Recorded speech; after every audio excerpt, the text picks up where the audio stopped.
Situated about 3 miles in a southwesterly direction from Limerick city centre, Mungret College has stood since it first began as an agricultural college in 1858. A total number of students dwindling from 14 to 6 caused the school to close in September 1878. The college reopened 2 years later on the 23rd of September 1880 as a seminary for the Catholic Diocese of Limerick, but only 1 year later it closed once again and the lease was surrendered to the trustees who originally established the agricultural school.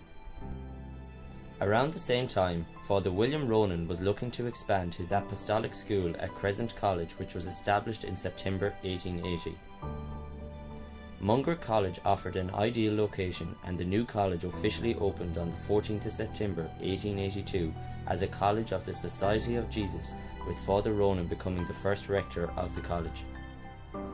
Students were prepared for the arts degree of the Royal University of Ireland. The Jesuits, who took full control in 1892, spent approximately £13,000 building the college.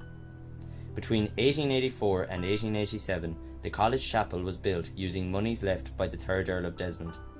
At the same time, an extension was built connecting the original college with the chapel. The college was very successful in pre-university examinations. By 1904, Mungret College, with the exception of University College in Stephen's Green, had the highest exam success of all the Catholic colleges of Ireland in the Royal University of Ireland. Between 1905 and 1907, an extra storey was also added to the original agricultural college. The year 1912 marked the end of the university department at Mungret, following the establishment of the new National University under the Act of 1908, which provided for just 3 university colleges in Dublin, Cork and Galway. So, how did Mungret College operate after 1912? Well, there were 2 sides to the college. One was a secondary boarding school where boys were prepared for public examinations and professional careers, while the other was the apostolic school where young men of at least 15 years were trained for the priesthood on foreign missions. During the Civil War, which raged in Limerick City for 10 days in July 1922, the college housed a number of Limerick City refugees who were deprived of food. Through an arrangement with Stephen O'Mara, the Mayor of Limerick City, hundreds of friendless and indigent poor made the 2-mile trek to Mungret College, where they were kindly received and royally fed for 2 weeks during one of the city's most brutal ever battles. There was great excitement during the 1942 National Rural Week from the 8th to the 15th of August, when the then Taoiseach Eamon de Valera visited Mungret College. De Valera actually attempted to attend the college as a student in 1898, but his application was rejected. On his visit to the college in 1942, he met with William Bullitt, an American diplomat and former ambassador to France, who was accompanied by David Gray, President Roosevelt's minister to Ireland at the time. The private meeting with Bullitt lasted nearly an hour, who afterwards left Mungret College to catch a flight to New York. Similar to De Valera's visit in 1942, there was wonderful excitement in 1964 when a magnificent new swimming pool was erected at the college. In the preceding years before its closure, swimming became Mungret College's most successful sport. Martin McGrory, seen here in the front centre behind the large shield, was the college's most successful swimmer, and in 1970 he became All-Ireland schoolboy champion for the 100 metres senior breaststroke event. That year also saw him capture the men's 100 and 200 metres breaststroke events at the national championships. The Derry native narrowly missed out on qualification for the Munich Olympics in 1972, but he did go on to later compete at the Commonwealth Games. As with a number of Limerick schools, rugby was always prominent at Mungret College, and in 1941 the college captured its first and only Munster Schools Rugby Senior Cup. Seamus Dennison, president of the Past Pupils Union in 2015, is probably the college's most famous rugby son.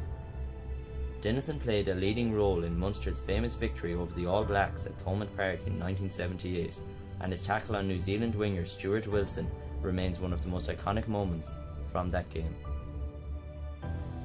Other sports at the college included hurling, soccer, tennis and athletics, while the Mungret Drama Society also played an important part in school life.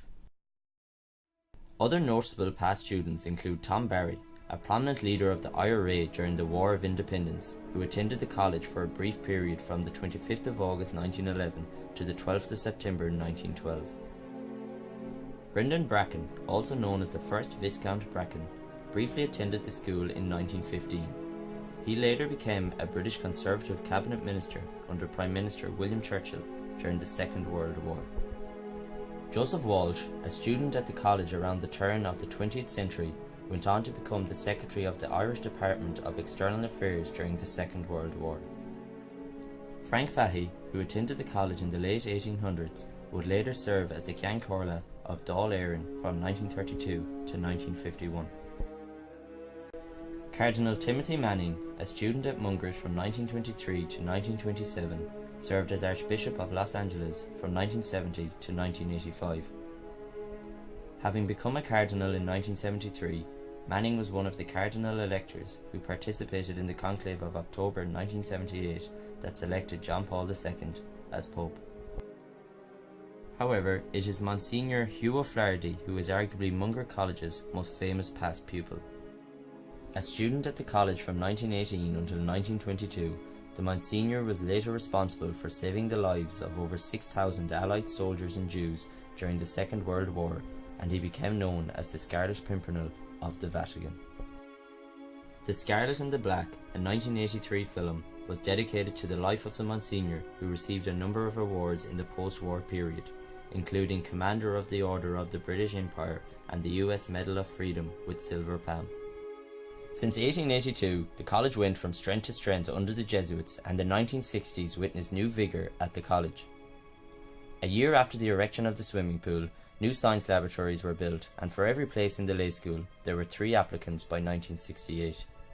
The college's recapture of status persisted until its closure in 1974. In its success, sadly, was its demise. There were several reasons for the closure. One was the fact that the Jesuits were now few in number, while another was a lack of finance. Moreover, 2 changes within the Roman Catholic Church influenced the future of the college. A fall in vocations for the priesthood, and there was now a new emphasis, approved by the Second Vatican Council, on the integration of philosophy and theology, which Mungret College could not guarantee. In 1972, the phased closure of the college was announced, and the last of its students left in 1974. In his final address, Headmaster Sinan P. Timoney stated that there are no short-term, quick results in true education, and so Mungret will continue to live as long as a Mungret man lives who tries with God's grace to be true to the principles inculcated there right through the years from 1882 down to 1974.